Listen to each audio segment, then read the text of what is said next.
Well, we are looking at day 2 of Darkness. Let's just head in and see what happened. This one is called Dark 433 or DDDDD 433, whichever you want to say. The tactic versus the page I got this from. So we're going to be taking a look at the 433 today and see how it worked. The 4231 that he created yesterday wasn't bad. We had some good results. We had some average results, but I'm hoping for better with the 433. Let's dive in with our Premier League teams of Liverpool and Aston Villa, and then we'll get to the championship side in a little bit, but this is all a holiday save, so keep that in mind. But let's dive into the Premier League and see how it went. Well, Premier League, both teams definitely doing better than the last time in the 4-2-3-1. Now again, this does come with a set piece. I did not use the set piece. You have to download it separately and then plug it in and do all that thing. I just didn't do it this time around. I don't know why. I guess was lazy. But in this case, these results are not using that set piece. Usually, if they throw in a set piece, you should try and use it at least and take a look at it unless you have something far superior. But in this case, Liverpool in first, Aston Villa 10 points down in second. It looks pretty good. Well, I am seeing a lot of Ipswich and Aston Villa in Liverpool's domestic cup run. They beat Ipswich handily at home in the semi-finals of the Carabao Cup, getting to the final and getting their butts kicked handily 5-1 by Aston Villa in the final. FA Cup quarterfinal, they lose out to Aston Villa 2-3. So yeah, domestic cups, not all that great this season. And sadly, they only get to the quarterfinals of the Europa League against PSG and get annihilated away from home, even though winning 3-1 at home, not enough.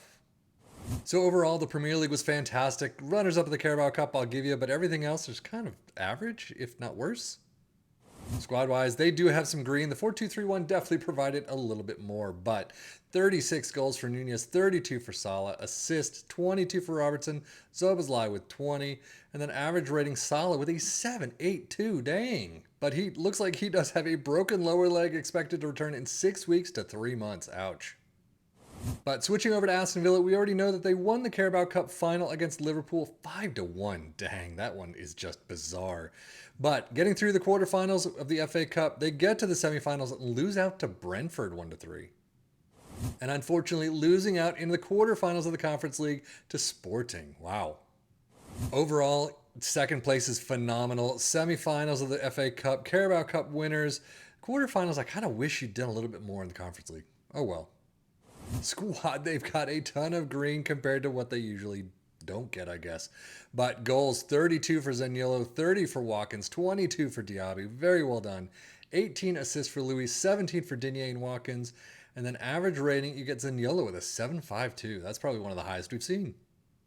Data hub for Liverpool, you don't have the dribbles that we usually see, or at least sometimes it's kind of half and half, but attacking is through the roof. Defensively seems to be where some of the issues are.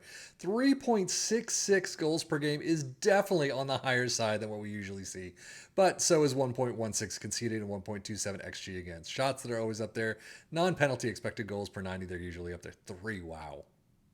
Aston Villa looks like they've got somewhat of a similar story, attacking minded, very nicely done. Defensively is where some of the woes are, though. 303 goals per game is definitely one of the highest we've seen from them. 1.55 is too high, and then 1.51 xG against as well. Premier League stats, well, 1 and 2 in the table, 2.53 points per game for Liverpool, Villa with 2.26. Most goals, again, 1 and 2, 139 down to 115, and then Tottenham with only 86. Come on. Fewest shots against Liverpool with 374. Most possession, 59% for Liverpool, Aston Villa with 57. Best pass completion, Liverpool making the list at 87%, and most shots for Liverpool with 750, 675 for Villa. But now, no suspense needed. Ipswich, of course, did a phenomenal job as well. 105 points, 140 goals. That is very nice to see. Domestically for Ipswich, we already saw them get crushed at Anfield against Liverpool, out in the Carabao Cup semi-finals right there. FA Cup fourth round, though, you're out against Newcastle 1-2. So overall, championship, of course they're fantastic. That's usually the case. Carabao Cup, phenomenal. Squad-wise, yeah, not a lot more green than they usually get, but 33 goals for George Hurst, Chaplin with 22.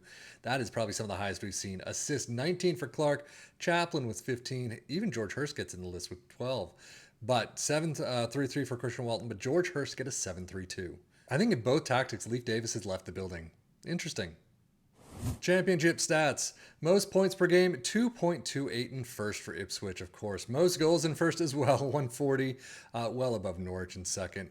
Most possession, 59% in second, and most shots were in first with 817. So, tactics. Let's take a deeper dive, shall we? Sweeper, keeper, and defend is where we start. Fullbacks on the left and the right in attack. They do actually have instructions this time around. Previously, they did not. Central defenders in defend. You got a box-to-box in support next to a CM in support next to a Mazzala in attack. Deep lying forward in attack next to an advanced forward in attack, and another deep lying forward in attack. They don't look like they have actual individual instructions, it's just kind of the positioning instructions. But attacking mentality, in possession attacking with this fairly narrow approach play is passed into space, focus played on the left and the right and play out of defense, passing directness is shorter, tempo is higher, low crosses and run defense. In transition, counter press, counter, distribute quickly and roll it out. And out of possession, a high press line of engagement, a much higher defensive line, trigger press much more often, prevent your goalkeeper distribution, and get stuck in. So overall, how did it do for our three teams? I mean, clearly this is a winner of a 4-3-3. All three teams did a phenomenal job. There is no question about it. I mean, second place even for Aston Villa with 86 points. It's all been fantastic. There's nothing else I can really say about it. The goals are there. The points are there. The defense kind of was lacking a bit, but you are scoring more than you're conceding. So that's definitely good to see, at least to a point. But I think overall this 4-3-3 worked like a charm. If you've tried it, let us know in the comments below how it worked for you. But here, it definitely is a winner. So that is it for me, 7FM for the Football Manager blog channel, saying thank you as always for watching. Take care and enjoy.